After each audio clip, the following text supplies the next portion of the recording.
Halo people rebahan santuy, back with me Manggaul in the here. Bagaimana nih kabar kalian guys? Semoga semuanya sehat-sehat ya. Harus tetap stay to the santuy. Nah, pada kesempatan kali ini Manggaul ingin menceritakan sebuah alur cerita dari film Agent 47 yang dirilis tahun 2015. Di film ini nantinya kita akan diperlihatkan sebuah pertarungan epik yang tiada duanya. Secara singkat, film ini menceritakan tentang seorang ilmuwan yang dicari-cari karena ia menghilang. Pasti ada alasan dong. Mau tahu kenapa ia menghilang? Selamat menonton. Seperti biasa, tanpa banyak bacot, banyak kecot, dan banyak cocot lagi, let's go to full alur cerita.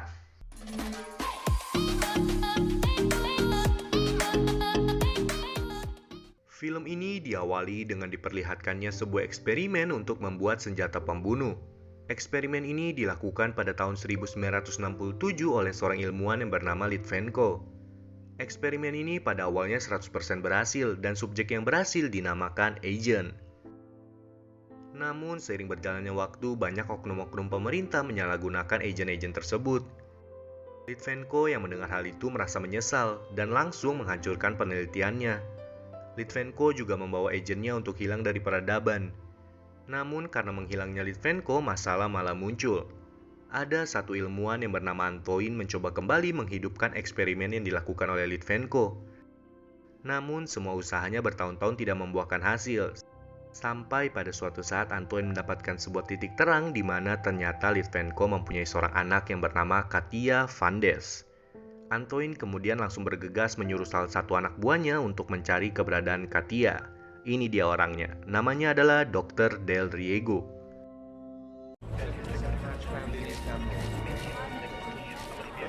Tak lama setelah Dr. Del Riego menemukan keberadaan Katia, tiba-tiba kantornya dihack oleh seseorang. Spontan, Dr. Del Riego kemudian bersama dengan anak buahnya langsung capcus pergi menuju ke kediaman bunker milik Dr. Del Riego. Di perjalanan mereka bukannya melihat keindahan kota, melainkan melihat ledakan-ledakan dahsyat yang membuat 2 dari 3 mobil hancur tak bersisa.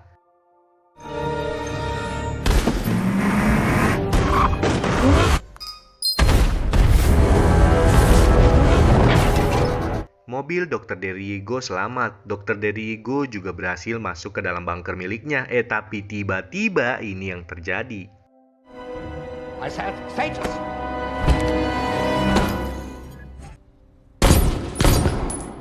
Orang ini bernama Agent 47 atau orang yang dibuat oleh ilmuwan Litvenko.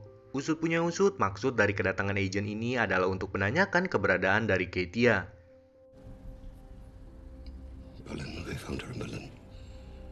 Dr. Del Riego yang diiming-imingi keselamatan akhirnya memberitahu tentang keberadaan Katia. Tapi bukannya berterima kasih, dokter ini malah ingin membunuh Agent 47 dan inilah yang terjadi.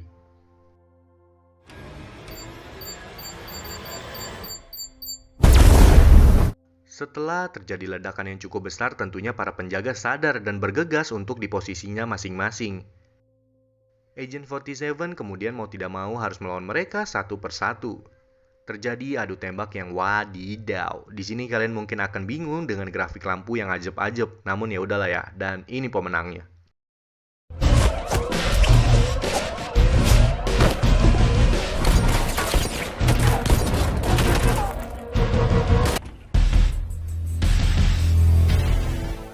Kemudian scene berganti dan memperlihatkan seorang wanita yang tidak lain tidak bukan adalah Katia. Di sini terlihat jelas Katia sedang mencari sebuah tanda-tanda keberadaan dari papanya atau Litvenko. Rupa-rupanya bertahun-tahun Katia juga mencari sosok Litvenko, namun tidak pernah menemukannya. There's nothing I can do to help you, miss. Katia kemudian pergi pulang. Di perjalanan tak sengaja Katia melihat sebuah gambaran akan kekerasan dalam keluarga. Spontan Katia langsung membunyikan alarm. Rupa-rupanya Katia dulu juga dilakukan eksperimen oleh sang ayah, namun eksperimen kelas atas atau lebih bagus gitu. Jadi intinya Katia bisa melihat 5-10 detik masa depan dan juga bisa melihat masa lalu. Katia juga pergi ke tempat penjualan paspor palsu, di mana Katia membeli sebuah paspor untuk ia bisa pergi dari tempat ini. This world is a dangerous place. Be careful, little girl. Setelah dengan urusan yang sangat rumit, Katia memutuskan untuk pulang ke rumahnya. Di satu sisi, Agent 47 berhasil menemukan kediaman dari rumah Katia. Agent 47 pun tanpa banyak bacot langsung pergi menuju ke kediaman dari Katia. Ternyata Katia sudah melihat masa depan bahwa Agent 47 akan datang menghampirinya.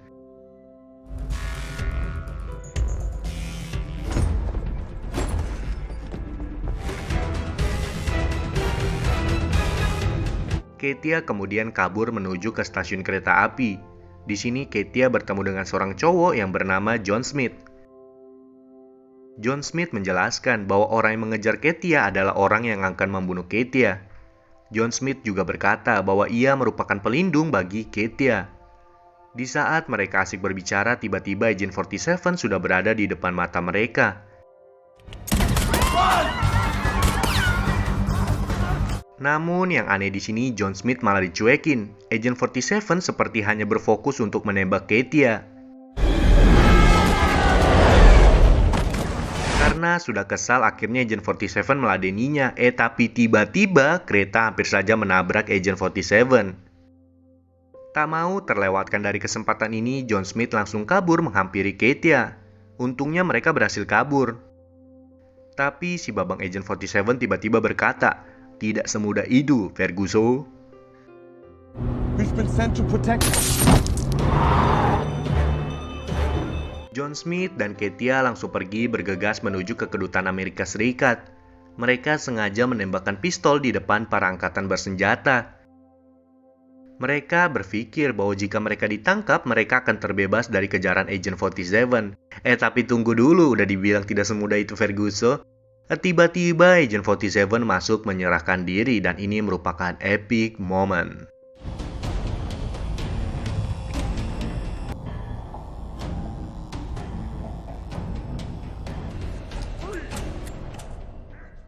Kepala kepolisian kemudian menginterogasi Agent 47. Ia bertanya tentang kehidupan Agent 47, di mana kok bisa-bisanya wajah, sidik jari, bahkan berkas data diri miliknya sama sekali tidak tercantum di data kepolisian. Ini dia jawaban dari Agent 47.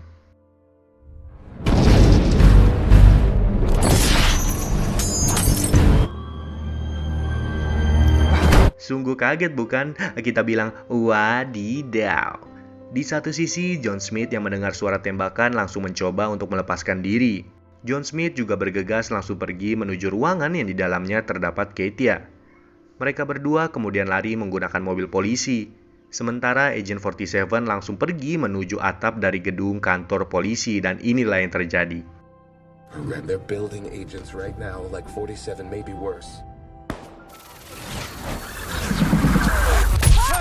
Hampir cuk, kalau kena itu pasti one shot, one kill. Kemudian scene berganti keesokan harinya, di mana kita diperlihatkan sedikit badan Katia yang sungguh mempesona. Di lain ruangan juga ternyata terdapat John Smith yang mungkin sudah tegang. Apanya tuh? Mereka kemudian melanjutkan cerita tentang ayah Katia. Katia juga menunjukkan hasil kerjanya selama bertahun-tahun. Namun siapa sangka, Katia yang mendengar info dari John Smith malah membuat kekuatan masa depannya kembali terlihat. Dan ya betul, Katia berhasil menemukan lokasi dari ayahnya. Yeay, kabar baik, bentar lagi selesai nih filmnya. Tunggu dulu bosku, tiba-tiba mamang kepala botak kembali datang dan membuat semua tampak tak baik-baik saja. Di saat Katia terbangun, ia kaget melihat dirinya sudah terikat di sebuah ruangan yang gelap gulita. Katia kemudian bertanya, "Mengapa engkau tak langsung membunuhku?" Spontan Agent 47 langsung menyentuh bahu milik Katia dengan maksud untuk memperlihatkannya kejadian masa lalu. Di sini Agent 47 menjelaskan bahwa dirinya merupakan eksperimen yang dilakukan oleh ayah Katia. Agent 47 juga memberitahu bahwa ia juga sedang mencari keberadaan ayah Katia. Katia yang merasa Agent 47 merupakan orang baik akhirnya menyetujui untuk bekerja sama dengan Agent 47. Tapi lagi-lagi terjadi hal yang tak terduga. Bukannya melepas ikatan milik Katia, Agent 47 malah menyalakan sebuah kipas besar yang bisa merenggut nyawa milik Katia.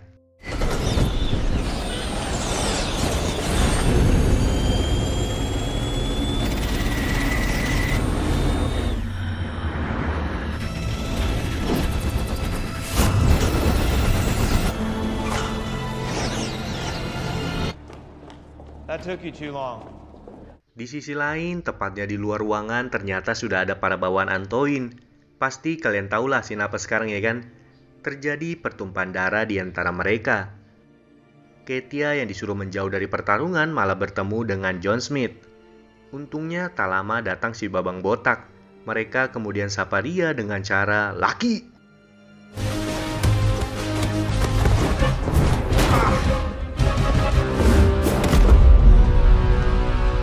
Entah John kerasukan apa, mungkin Kapten Amerika.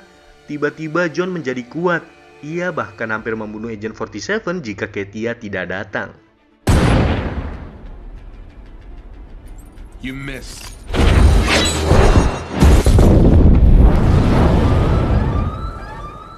Setelah pertarungan itu, tiba-tiba Katia memberitahu bahwa Litvenko atau ayahnya berada di Singapura. Dan yang mereka tidak tahu, ternyata mereka disadap oleh orang-orang yang tak tahu diri. Begitu juga dengan John, ia datang ke kamar Katia dan berhasil menemukan clue dari peta milik Katia. Sementara tiba-tiba Katia dan babang botak sudah berhasil sampai ke Singapura. Di sini mereka sadar bahwa CCTV yang berada di bandara sudah dipegang oleh anak buah Antoine. Sehingga Agent 47 menyuruh Katia untuk menghindari segala macam bentuk kontak visual dengan CCTV.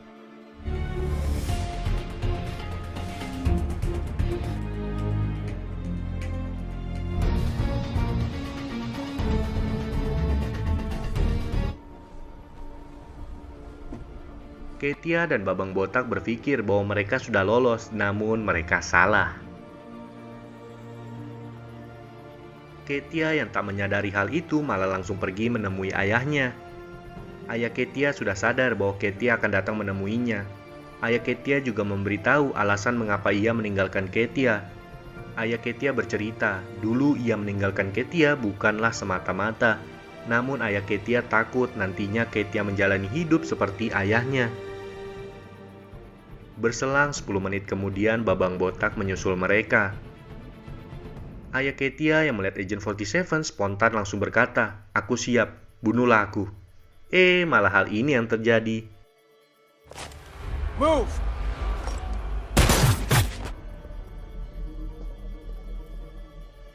Dari situ mereka sampai kejar-kejaran ke pusat kota.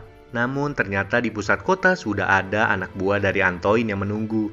Dengan segala kekuatan babang botak, ia keluar dan langsung menggunakan skill tanpa ampun miliknya, Badass Moment. Namun karena jumlah mereka yang sangat banyak, terpaksa mereka kabur. Katia dan Agent 47 berhasil selamat, tapi tidak dengan Litvenko. Litvenko dibawa untuk diinterogasi. Berbagai macam hal yang dilakukan Antoine tidak membuat Litvenko sedikitpun berbicara tentang rahasia eksperimen. Sampai tak sadar mereka sudah terlalu lama membiarkan Agent 47 berkeliaran di luar, dan habislah riwayat gedung ini. Katia yang sudah terlatih mulai menghajar musuhnya satu persatu, sementara si babang botak pergi melawan John Smith. Terjadi pertarungan seru lagi. Agent 47 yang kesusahan akhirnya berhasil menemukan kelemahan dari John Smith, yaitu Thunder. Like the thunder, apa sih garing cok? Di lain pihak, kita bisa melihat bahwa Antoine sangat ketakutan dan memutuskan untuk pergi dari markasnya.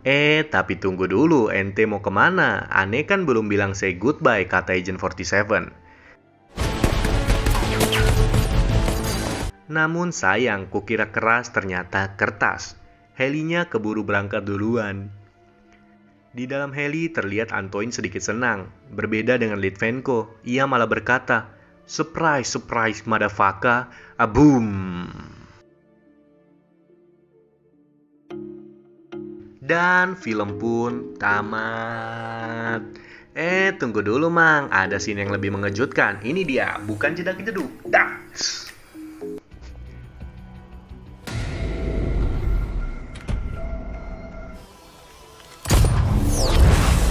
Sungguh ending yang mewadidakan.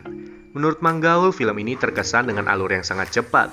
Tapi ya udahlah, karena sudah ada bunyi ketok-ketok. Kalau kalian suka dengan film ini, jangan dilupa di like, di comment, and di subscribe. See you in the next content. Mamang!